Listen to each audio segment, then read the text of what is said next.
मैं चाहे सिर काट के रख दूं, ना मेरे मित्र मेरे बनते हैं, ना मेरे छोटे भाई बहन बनते हैं। मेरे रिश्तेदार तो बिल्कुल मेरी कदर ही नहीं करते हैं। है ना, सुना होगा आपने।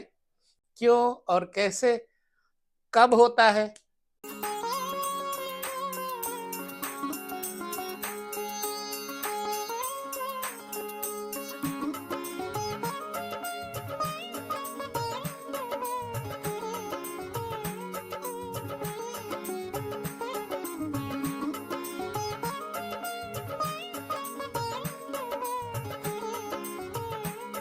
नमस्कार, जय श्री कृष्ण। प्रायः आपने एक बात सुनी होगी कि लोग कहा करते हैं, मैं चाहे सिर काट के रख दूं, ना मेरे मित्र मेरे बनते हैं, ना मेरे छोटे भाई बहन बनते हैं। मेरे रिश्तेदार तो बिल्कुल मेरी कदर ही नहीं करते हैं। है ना, सुना होगा आपने। क्यों और कैसे, कब होता है, कुंडली में कौन सा घर बताता है, ये सब विषय के बारे में आपको जानना है तो पूरा ध्यान पूर्वक समझेंगे इसको। सरल भाषा में कहूं, तीसरा घर होता है आपकी जन्म कुंडली में। यही आदमी को नकारा, बेकार बनाने लगता है, जो रिश्तेदार और मित्र करते हैं। कब करते हैं? अब कई लोगों को देखा होगा कि लोग बिल्कुल ना रिश्तेदारों की कदर करते हैं, ना भाई बहनों की कदर करते हैं, फिर भी उनकी तारीफ होती है। कब, क्यों? बहुत ध्यान से समझिएगा। तीसरा घर ही है जहां से आपको अपनी हैंड राइटिंग का विचार करना होता है। यही घर है जो आपकी पावर को बनाता है, बताता है आपके हाथ में, आपके बाजुओं में कोई तकलीफ है, यही घर है बताता है। तीसरा घर भाग्य से ठीक सातवां घर, जिसे कहते हैं पुरुषार्थ और पराक्रम। जब तक व्यक्ति का पराक्रम और पुरुषार्थ नहीं होगा तब तक उसका भाग्य साथ नहीं देगा। इसलिए तीसरे घर को पुरुषार्थ, पराक्रम, बल कहा गया है। छोटे भाई बहनों का विचार यहां से किया जाता है। अब यहां पर कौन से ग्रह व्यक्ति को अच्छी पावर देंगे, कौन से ग्रह बुरी पावर देंगे, कौन से ग्रहों के कारण व्यक्ति को अपने संबंधी और रिश्तेदारों से मनमुटाव मिलता है, बुराइयां मिलती हैं, इन सब का विचार छोटे से वीडियो में करेंगे। बहुत बड़ा वीडियो नहीं, छोटा सा वीडियो, ताकि आपके दिमाग में बैठ जाए एक कोने में। वैदिक ज्योतिष के सूत्रों को समझने का प्रयत्न करिए। लग्न से तीसरा घर आयु का ये वो मकाम है जहां बचपन बिगड़ा या बचपन संवरा तो आदमी का भाग्य बिगड़ा या बना। इसीलिए तीसरे घर को बचपन के मित्रों का घर कहा गया। अगर यहां से मित्र खराब मिल गए तो भाग्य खराब कर देंगे। यहां से भाई बंधु और आपकी हैंड राइटिंग इत्यादि खराब कर देगी जिंदगी आपकी। कब, क्यों, कैसे, यहां पर हमें समझना है। कुंडली, सूत्र, चक्र लीजिए अपने और वहां देखिए तीसरा घर। यहां पर भाई बहन का विचार इस घर के स्वामी के साथ भी किया जा सकता है। अगर आपको तीसरे घर में ग्रह बुरे बैठे मिले तो एक काम और करिएगा, तीसरे घर के कारक ग्रह मंगल को देख लीजिएगा और मंगल से ठीक तीसरे घर को देख लीजिएगा। अगर वहां भी बुरे ग्रह हैं तो आप जिंदगी भर अच्छा करते करते मर जाओगे। आपको भाग्य सहायता सहयोग नहीं देगा। समझ नहीं पाए होंगे तो समझिए। भाई बहन का विचार तीसरे घर के स्वामी से तो किया ही जाता है। भ्रातृकारक मंगल या मंगल के साथ बैठे हुए ग्रहों से भी किया जाता है। मंगल ही आदमी के बल, पौरुष का, पराक्रम का, पुरुषार्थ का द्योतक होता है। मंगल अगर शुभ है तो व्यक्ति को पुलिस, महकमा, मिलिट्री, अग्निशमन विभाग, इन सब में जाने का सुअवसर प्राप्त होता है और उसको वरिष्ठता मिलती है। मंगल बढ़िया हो तो भाई बहनों का सुख बहुत अच्छा मिलेगा, संबंधियों का सुख बहुत अच्छा मिलेगा, और ऐसा व्यक्ति निडर होकर, निर्भीक होकर के जमाने को कुछ करके दिखाता है। इसलिए यहां पर मंगल का प्रभाव बहुत होता है। हालांकि लाल किताब के हिसाब से माने तो तीसरे घर में बुध का प्रभाव ज्यादा अच्छा होता है, पर यहां हम वैदिक ज्योतिष को लेकर चल रहे हैं। आगे हम लाल किताब पर भी चर्चा करेंगे आने वाले कल में। अगर सूर्य मंगल और तीसरे घर का स्वामी तीसरे में ही बैठे हों तो जातक बहुत साहसी, बलवान, धीर, धैर्यवान व्यक्ति होता है।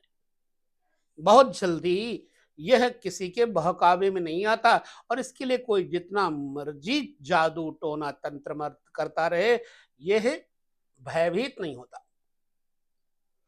देखिए, अगर साहस का विचार करना है तो दो ग्रह और देखिए।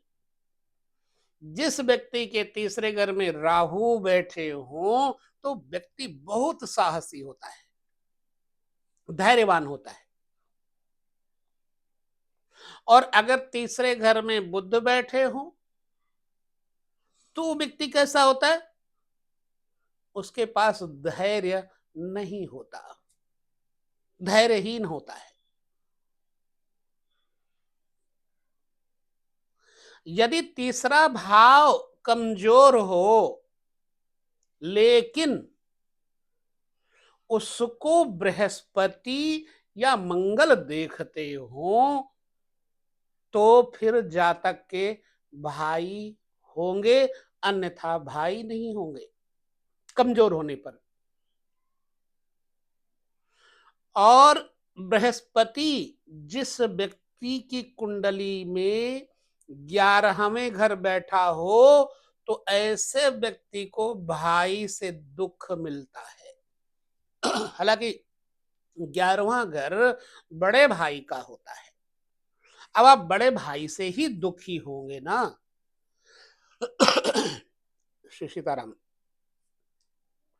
स्पष्ट फल दीपिका में लिखा है कि बड़े भाई से अनबन या खटपट हो, या फिर बड़ा भाई जातक को कोई हानि करे, या बड़ा भाई अल्पायु हो, ये सब बातें ज्येष्ठ भ्रातृ जनित दुख कहलाता है। भाई बड़ा छोटे भाई को दुख पहुंचाए, या फिर अल्पायु हो।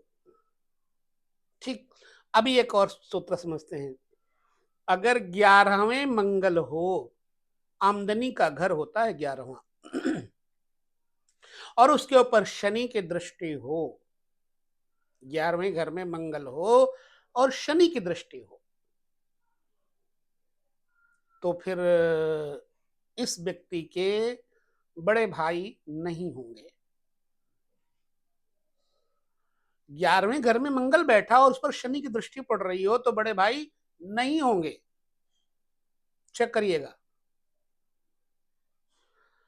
तीसरे घर का स्वामी अगर छठे भाव में बैठा हो, छठा भाव रिपो, ऋण और रोग का है, इसलिए तीसरे भाव का स्वामी यदि छठे भाव में बैठा हो तो भाइयों की समय से पहले ही मृत्यु हो जाती है, अर्थात उसके छोटे भाई अल्पायु होंगे। एक बात और, तीसरे घर में अगर स्त्री ग्रह हैं, जैसे चंद्र, शुक्र, इनको स्त्री ग्रह कहा जाता है, तो जातक की बहनें ज्यादा होंगी।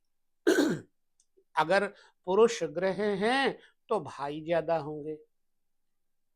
पुरुष ग्रह बलवान है तो भाई होंगे, स्त्री ग्रह बलवान है तो बहनें होंगी, बहनों का सुख होगा। तीसरे घर से हैंड राइटिंग का विचार भी किया जाता है।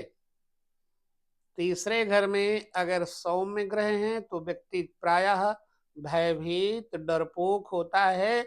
ऐसा नहीं है कि वो डरता है, लेकिन वो लोक लज्जा से, मर्यादा से जुड़ा रहता है। लिहाजा किसी का भी सम्मान करने से वो व्यक्ति चूकता नहीं है।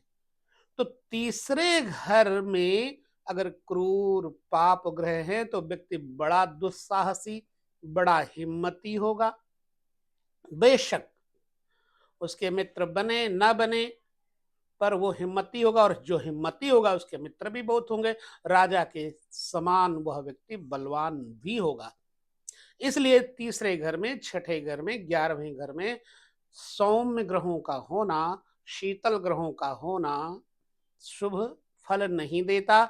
यहाँ तो क्रूर ग्रह ही या पाप ग्रह ही बढ़िया फल देते हुए देखे गए हैं।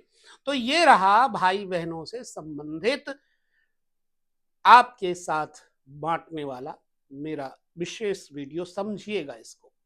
क्या आपके जीवन में ऐसा है, और ऐसा है तो क्या भाई बहनों का सुख है? जरूर कमेंट करके बताइएगा। विदा लेते हैं। नमस्कार। जय श्री कृष्ण।